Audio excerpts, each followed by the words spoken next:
ভাষণ দিবলৈ একো নাই, কিন্তু এটা কথা উপলব্ধি কৰিছোঁ যে ড্ৰিম50 নামটো আমি শুনিছিলোঁ কুন্তলীৰ পৰা।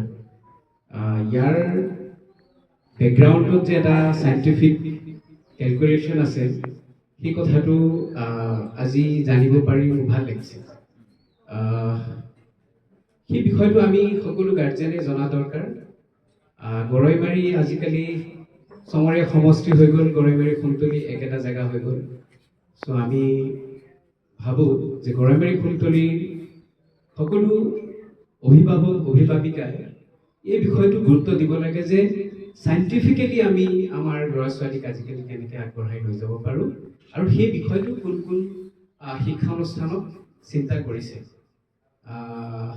স্কুল বহুত আছে, সকলোৰে ভাল হওক, কিন্তু এই ধৰণৰ বিজ্ঞানসন্মত শিক্ষাই আমাৰ এই অঞ্চলত এটা গতি দিব বুলি আশা কৰিছোঁ, আৰু এইখিনি কৈ মই মোৰ ক্ষুদ্ৰ বক্তব্য সামৰিছোঁ। ধন্যবাদ।